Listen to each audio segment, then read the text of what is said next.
Dubai হিন্দুদের মন্দির বানানোর জন্য বিশাল করে আয়োজন করে জায়গা ছেড়ে দিচ্ছে, জানেন আপনারা? পুরো ইসরায়েলের মামাতো ভাই এটা। ইসরায়েলকে যারা সমর্থন দিচ্ছে মিডিল ইস্টে, দুবাই কিন্তু সবার আগে। একমাত্র দেশ এই দুবাই যেখানে জুমার খুতবায় ইসরায়েলের বিপক্ষে কোনো আলোচনা করা নিষেধ। তবে দুবাইয়ে যে পাপগুলো বর্তমানে হয়েছে, দুবাইয়ে যে পাপ বর্তমানে হচ্ছে বা হয়েছে, দুবাইয়ের মতো জায়গা শুধু না, মিডিল ইস্টের যে সমস্ত জায়গাগুলোতে এই কাজগুলো হচ্ছে, আল্লাহ রাব্বুল আলামিন আযাব আরো দিবেন যদি সতর্কতা অবলম্বন না করে। এরপরে প্রশ্নটি করেছেন নাজমুস সাকিব, উনি একজন দুবাই প্রবাসী। উনি লিখেছেন যে মোহতারাম, সম্প্রতি দুবাইয়ে যে ভয়াবহ ঝড় এবং বন্যা হলো, গত ৭৫ বছরেও নাকি এরকম ঝড় বন্যা দুবাইবাসী দেখে নাই। আপনি নিজেও দুবাই সফর করেছেন, আপনি এটাকে কিভাবে ব্যাখ্যা করবেন? এটা কি আযাব নাকি আল্লাহর পক্ষ থেকে পরীক্ষা নাকি এমনি কোনো বিষয়? আমি গত বছরও দুবাই সফর থেকে আসার পরে এই মসজিদের জুমার আলোচনায় বলেছিলাম যে আরব বিশ্বের যে চিত্র এখন দেখা যাচ্ছে, আযাব আসতে কিন্তু মনে হয় বেশি সময় নেবে না। এখন ঝড় বৃষ্টি যেটা দুবাইয়ে হয়েছে, এটাকে ডিরেক্ট আমি আযাব বলবো না, আবার ডিরেক্ট আযাব না এটা বলতে পারবো না, কারণ ফয়সালা তো আল্লাহ। তবে দুবাইয়ে যে পাপগুলো বর্তমানে হয়েছে,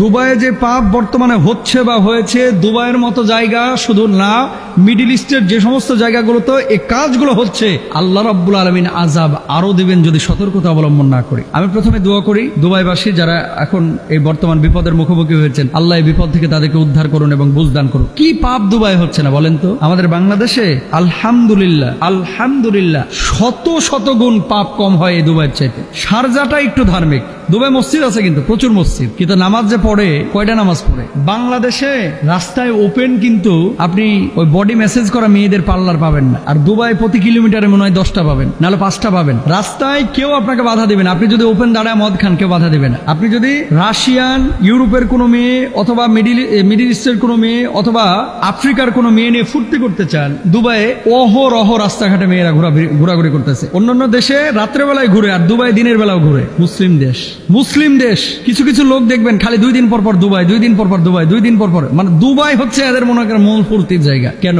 নারী আছে, মদ আছে, বাধা নাই, চাইলেই শুধু টাকাটা লাগবে, আপনার ডলার লাগবে। আপনি পৃথিবীর যা উপকরণ আছে, আমেরিকা যাওয়া লাগবে না, টাইম স্কোয়ারে যাওয়া লাগবে না, দুবাই পাবেন। ইউরোপ থেকে মানুষ দুবাই আসে, বাংলাদেশ থেকে মানুষ দুবাই যায়, ভারত থেকে মানুষ দুবাই যায়। সবার টার্গেট দুবাই কেন? সবার টার্গেট দুবাইটা কেন? কি এমন আছে? মরুভূমি ছাড়া, বিল্ডিং ছাড়া আছে, আনন্দ পানি আছে, নারী আছে, দিনহীনতা আছে, হারামখোরগুলো এখানে আছে। সবাইকে খারাপ বলছি না। বর্তমান দুবাইয়ের শাসক যদি সতর্ক না হয়, বর্তমান দুবাইয়ের যে চিত্র যদি সতর্ক না হয়, বড় আযাবের মুখোমুখি হবে এই দুবাই, বড় আযাবের মুখোমুখি হবে এই দুবাই। আপনি বলবেন যে হুজুর খুব বেশি বুঝে গেছেন, আমার বুঝ নিয়ে আমি আছি। আমি তো একবার দুইবার না, আমার এখনো ভিসা লাগানো হচ্ছে। শারজার কথা ঠিক আছে, শারজার যিনি গভর্নর উনি ধার্মিক, কিন্তু দুবাইয়ের যিনি, আপনি দুবাই যান, রাস্তায় দাঁড়ায় যদি কোরআন হাদিসের কোনো কিতাব পড়েন, আপনি 4-5 জন নিয়ে ধরেন একটা মাঠের মধ্যে বসেছেন, গোয়েন্দা এসে আপনারা ধরবে, এখানে কেন কোরআন হাদিস নিয়ে আলোচনা হবে? পুরো ইসরায়েলের মামাতো ভাই এটা। ইসরায়েলকে যারা সমর্থন দিচ্ছে মিডিল ইস্টে, দুবাই কিন্তু সবার আগে, দুবাই সবার আগে। খালি আলখেল্লা পরে মাথায় রুমালটা দেখে ভাব, আরে বাবা রে বাবা, মনে হয় আব্দুল কাদের জিলানী রাহিমাহুল্লাহর আত্মীয় স্বজন জান্নাত থেকে পালায় আসছে,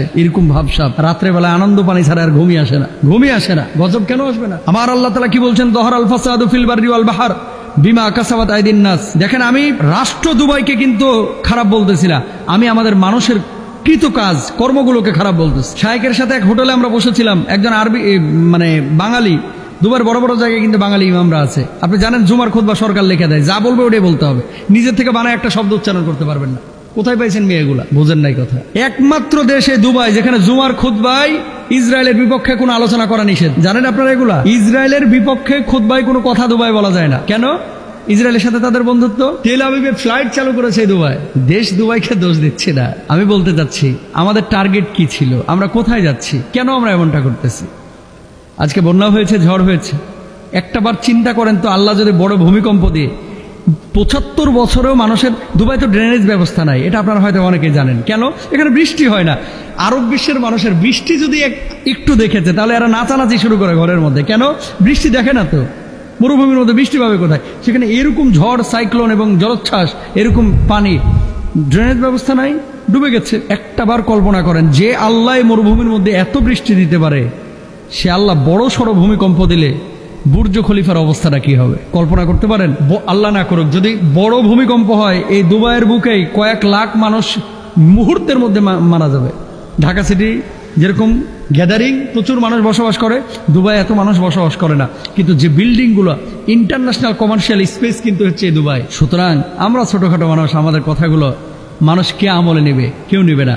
আল্লাহ তাআলা বলেছেন দহরাল ফাসাদু ফিল বাররি ওয়াল বাহরি বিমা কাসাবাত আইদিন নাস।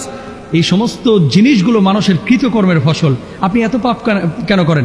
এই দুবাই হিন্দুদের মন্দির বানানোর জন্য বিশাল করে আয়োজন করে জায়গা ছেড়ে দিছে, জানেন আপনারা?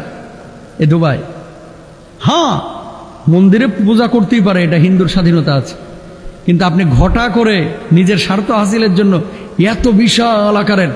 আবার আরেকটা বিষয় আপনাদেরকে বলি, কিছু কিছু জিনিস হৃদয় রক্তক্ষরণ হয়। এই যে আপনারা যে শেখ জায়েদ মসজিদ, এটা তো আমি গিয়েছি আবুধাবির, শেখ জায়েদ মসজিদ গুগলে লিখবেন পাবেন, পৃথিবীর সবচেয়ে সুন্দর মসজিদ এটা। কয়েক হাজার কোটি টাকা খরচ করা হয়েছে। ওরা তো আর টাকার হিসাব করে না, ডলারের।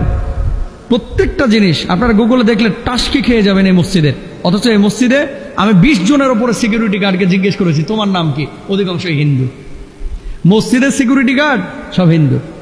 কোথা থেকে এসেছো? নেপাল থেকে এসেছি। কোথা থেকে এসেছো? দিল্লি থেকে এসেছি। কোথা থেকে এসেছো? মুম্বাই থেকে এসেছি। আরে হারামখোর, মসজিদের সিকিউরিটি গার্ড মুসলমান কি নাই?